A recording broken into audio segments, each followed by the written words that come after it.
வணக்கம். இந்திய திரையுலகத்தில் சினிமாவில் அதிக நாட்கள் ஓடி வெற்றி வாகை சூடிய படம், தியேட்டரெல்லாம் திருவிழா கோலம் காண செய்த படம் அப்படி எதுன்னு தான் இந்த பதிவு போட்டிருக்கிறேன். அதிக நாள் ஓடின படம்னு சொன்னால் 1995 வரைக்கும் ஒரு படம் முதல்ல இருந்தது. அது ஷோலே, அமிதாப் நடித்த படம். அந்த படம் தான் தர்மேந்திரா, ஹேமா மாலினி நடித்த அந்த படம் தான் ரொம்ப நாள் முன்னணியில் இருந்தது. அது அனாவசியமாக ஓவர்டேக் பண்ணி இன்னைக்கு வரைக்கும் ரெக்கார்ட் பிரேக் பண்ண படம் எதுனா நம்ம ஷாருக் கான் நடித்த ப்ளஸ் கஜோல் 2 பேர் ஜோடியாக நடித்த தில்வாலியே துனியா லே ஜாயங்கே இந்த படம் தாங்க சாதனை பண்ணியிருக்கு. 1009 வாரங்கள் ஓடி இருக்கு, கிட்டத்தட்ட 20 வருஷம். மகாராஷ்டிராவில் மராத்தி மந்திர்ன்ற ஒரு தியேட்டரில் இந்த சாதனை பண்ணியிருக்குது. 1995 டிசம்பரில் வெளியானப்போ ஒரு பெரிய கட் அவுட் வச்சுருந்தாங்க. கஜோலை தூக்கி தோல் மேலே வச்சு ஒரு போஸ்ட் கார்டு, அவர் ரொம்ப ஃபேமஸான ஒரு போஸ். அது 20 வருஷம் கழித்து திருப்பி அவங்களே அதே போஸ்ட் கொடுக்க வச்சு ஒட்டி அந்த போஸ்டரை ஒட்டி விழாவாக கொண்டாடினாங்க. அப்படி ஒரு சாதனை பண்ண படம் அது. இவர் என்ன பண்ணுவார்னா, ஷாருக் கான் வந்து லண்டனில் வந்து கஜோலை மீட் பண்ணிவிட்டு திருப்பி இந்தியாவில் அந்த லவ் தொடரும். இந்தியாவிலும் சுவிட்சர்லாந்துலேயும் எடுக்கப்பட்ட படம் இது. கதை வேறு, ஆனால் எடுக்கப்பட்ட பிளேஸ் வந்து சுவிட்சர்லாந்து இந்தியாவும். ஆதித்யா சோப்ரான்ற ஒரு அறிமுக இயக்குனர் எடுத்த படம் தாங்க அது. இந்த படத்தில் நடிக்க முதல்ல வந்து ஷாருக் கான் விருப்பமே இல்லை. கதை அவருக்கு ஓகே ஆகலை. இது 20 வயசு பையன் கதைன்றீங்க, எனக்கு 30 வயசு ஆகுது, இந்த கதை எனக்கு செட் ஆகாது அப்படின்னு சொல்லி அமுச்சு விட்டார். புது டைரக்டர் வேறு, அவருக்கு ஒன்றும் பெருசாக தோணலை. ஷைப் அலிகான்ட்டு போய் சொல்லிக்கிறாங்க. அவர் என்ன பண்ணார்னா, ஷாருக் கானே வேணான்னா எனக்கும் வேணாம், இது ஏதோ பிரச்சனை இருக்குதுன்னு தள்ளி விட்டார். கடைசியில் இந்த கதையை ஒத்துக்கிட்டு கமிட் ஆனவங்க, முதல்ல கான்ஃபிடண்ட்டாக நின்றவங்க கஜோல் தான். அதுக்கப்புறம் தான் ஷாருக் கான் திருப்பியும் கன்வின்ஸ் பண்ணி உள்ளே வராரு. அப்புறமா ஷூட்டிங்கில் கூட அவருக்கு பெரிய அளவுக்கு நம்பிக்கை இல்லைங்க இந்த படத்து மேலே. 10ஓட 11 தான் பேட்டியெல்லாம் சொல்லியிருக்கிறாராம். இந்த படத்து மேலே அவர் பெரிய நம்பிக்கைலாம் ஒன்றும் கிடையாது. படம் முடிஞ்சு ஃபஸ்ட்டு காப்பி பார்க்கும்போது எழுந்து நின்று கட்டி பிடிச்சி கண்ணீர் வச்சுருந்தாங்க. அவ்வளோ அருமையான படம் அது. நீங்கள் லவ் ஸ்டோரினா ஹிந்தி படம் தாங்க.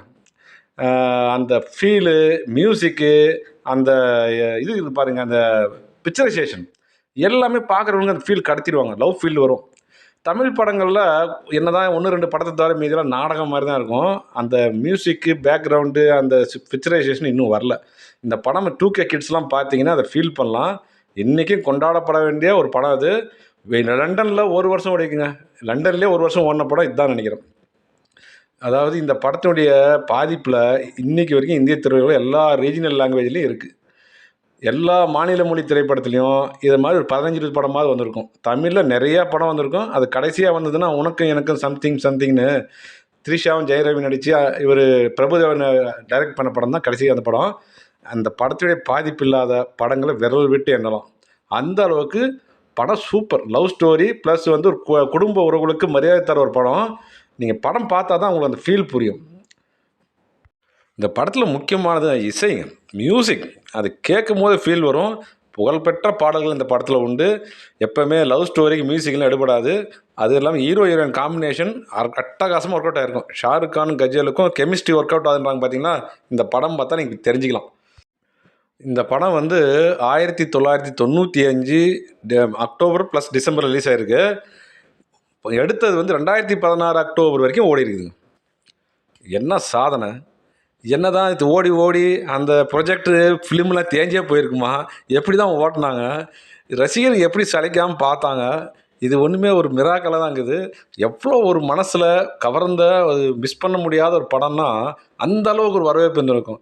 அந்த மகாராஷ்டிராவில் பம்பாயில் மராத்தா மந்திர்ன்ற தேட்டரில் தான் இந்த சாதனை பண்ணியிருக்குது. இது வந்து இதுக்கு மேலே யாராவது இந்த சாதனையை உடைக்க முடியுமான்னு டவுட்டு தான். இதெல்லாம் தற்செயலாக அமையிறது தான். இந்த மாதிரி பல ஹீரோக்கள் வந்து நல்லா ஓடாதுன்னு நினச்சி நடித்த படம் இப்படி ஓடுன்னு ஓடும். நல்லா நினச்சி இது சூப்பர் ஹிட்டாகுன்னு சொல்லி ஃபுல் கான்ஃபிடென்ட்டு பயங்கர பீத்துவாங்க, ஆனால் ஓடாது. இதெல்லாம் யார் கையில் இருக்குது? எல்லாம் இறைவன் அந்த மந்திரக்கோள் தான் இருக்குது. எது நடக்கும் எது நடக்காதுன்னு எதுவுமே கணிக்க முடியாது. சில விஷயங்கள் தான் கணிக்க முடியும். இந்த மாதிரி கணிக்க முடியாத மாஸ்டர் பிளாஸ்டர் ஹிட்னா இந்திய திரையுலகத்தில் ஷோலேவை அனாவசியமாக ஓவர்டேக் பண்ண ஒரு படம் இந்த படமாக தான் இருக்கும்.